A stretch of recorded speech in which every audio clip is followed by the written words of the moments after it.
Canada is a vast country made up of just 10 provinces. And while most Canadians live in the provinces of Ontario, Quebec, and British Columbia, there is one province right in the middle that may very well be Canada's secret weapon in a changing world. So why is Manitoba possibly Canada's most important province? Well, for one, it has a lot of exclusive access to fresh water.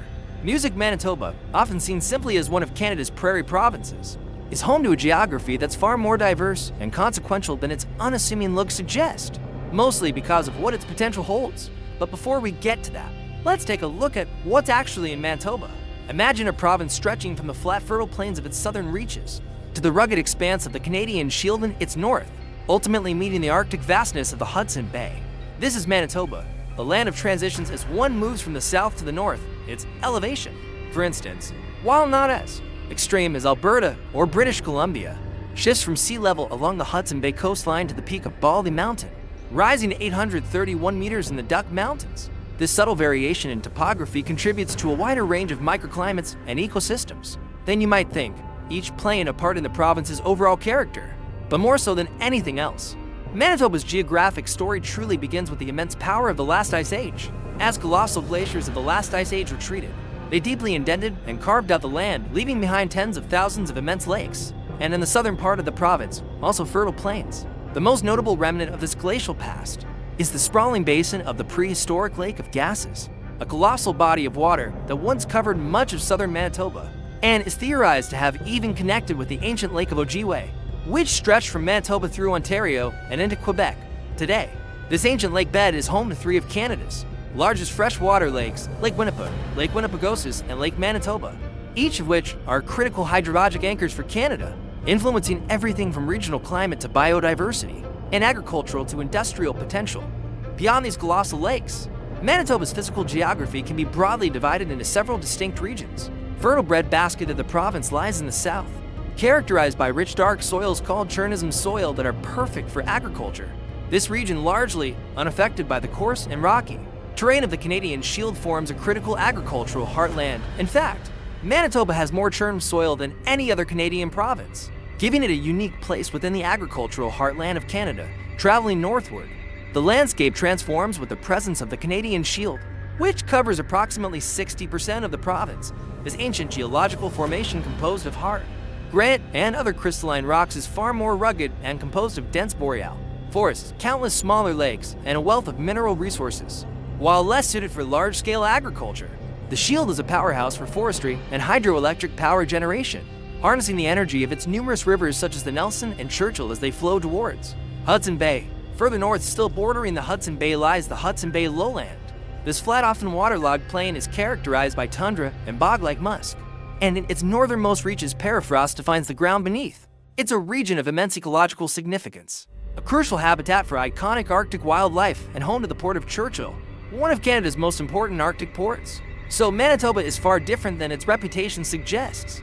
From fertile agriculture in the south to thousands of lakes, both big and small, and dense forests, there's more here than meets the eye. But why is Manitoba even a province in the first place? Just like Manitoba has hidden depths and vital resources that aren't immediately obvious, the internet also has its own hidden aspects. And sometimes those hidden parts can pose risks to your privacy and security. That's why I've partnered with Surfshark, a VPN service that acts as your personal digital shield. A VPN creates a secure encrypted tunnel for all of your online activity. With Surfshark, you get access to thousands of servers from all over the world, which means you can change your virtual location with ease. Long before the French and British began carving up Canada, the lands that would become Manitoba were home to numerous First Nation tribes. The Anishinaabe, Dakota, and Annabone peoples, among others, lived all throughout what would become Manitoba.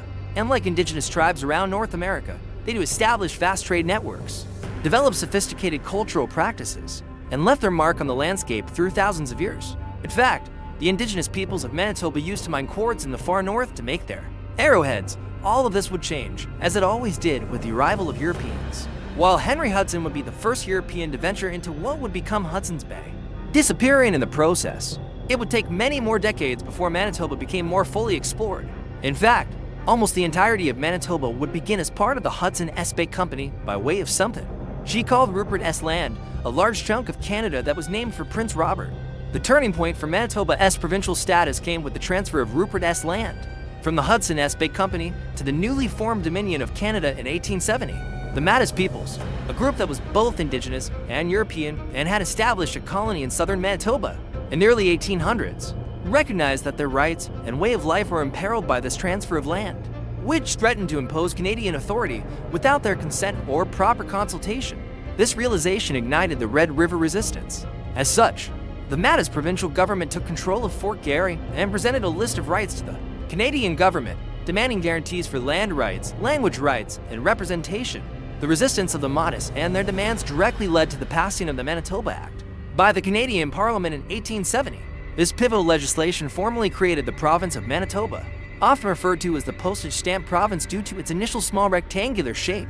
In fact, this act was groundbreaking not only for establishing a new province, but for incorporating some of the key demands of the Mattis into Canadian law, including the protection of existing land titles and the provision for Mattis land grants. It marked a unique instance where a Canadian province was born not solely from federal decree, but from a direct negotiation with and the assertion of rights by an Indigenous community, albeit one mixed with European heritage as well.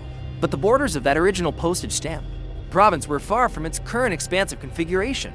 Over time, as settlement expanded and resource interests grew, Manitoba's boundaries were gradually expanded. Significant annexations of territory occurred in 1881 and most notably in 1912 when the province grew to encompass its current vast northern reaches stretching all the way to the Hudson Bay. This final expansion integrated the rich Canadian Shield and the Arctic lowlands into its jurisdiction, fundamentally changing its economic potential and its strategic importance to Canada's national aspiration. So, it's really not all that hard to imagine a Canada without Manitoba. Not because the province isn't important, but rather because its creation was due to a specific set of circumstances, mostly due to the Métis' unique resistance and insistence on gaining some form of recognition in the brand new burgeoning country of Canada. Today, Manitoba does exist, of course, and given how things are turning out for the world, it's quickly making the case as Canada's most important province. Manitoba stands as a true anomaly among Canada's provinces, possessing a strategic combination of vast domestically controlled freshwater reserves and prime agricultural land unburdened by the challenging terrain of the Canadian Shield.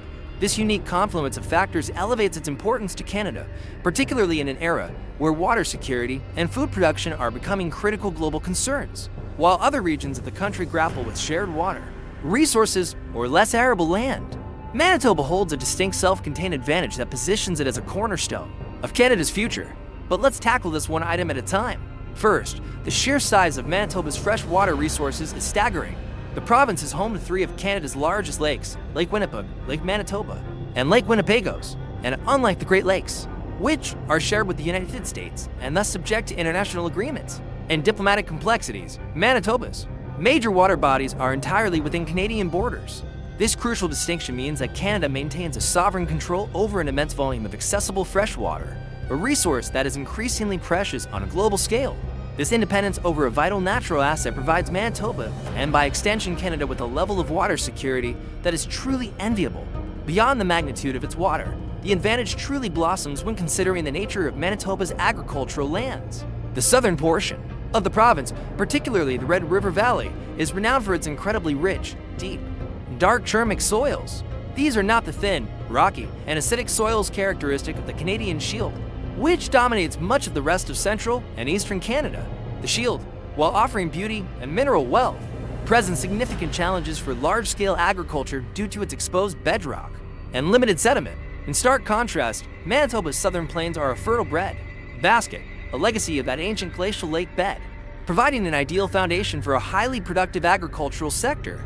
This combination of abundant, wholly Canadian-controlled water and exceptionally fertile non-chilled soil creates an agricultural powerhouse. And while Saskatchewan and Alberta produce more agricultural products today, the southern part of their provinces have fewer stable freshwater sources, meaning they're more prone to shifts in climate that continue to occur across the entire world, particularly as it relates to droughts. Of course, this isn't to say that Manitoba is immune to drought itself, but it does have an inherent advantage in its water endowment. Lakes Winnipeg, Winnipegosis, and Manitoba, amongst thousands of others, provide a significant buffer and potential for sustainable irrigation practices to support its thriving production of grains, oilseeds, and potatoes.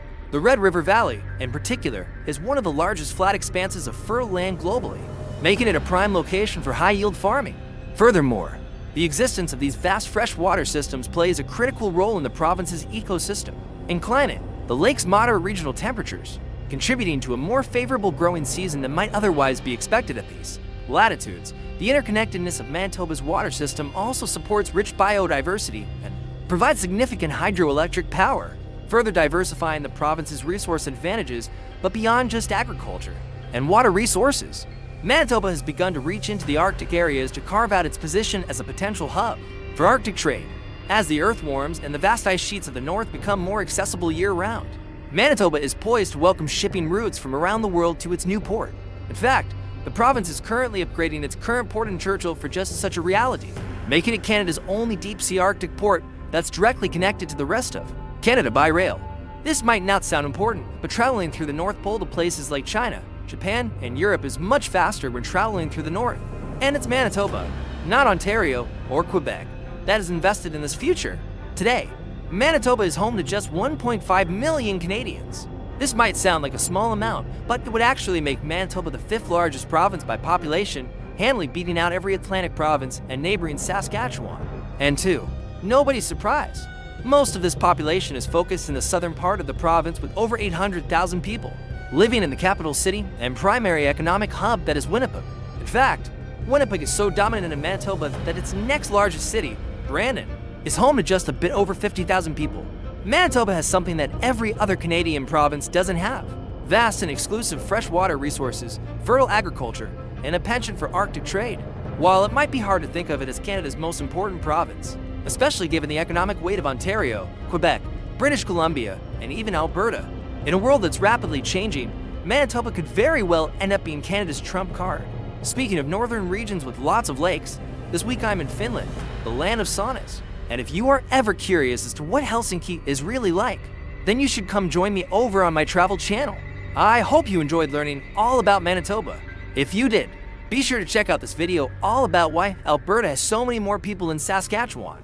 Thanks for watching. See you next week.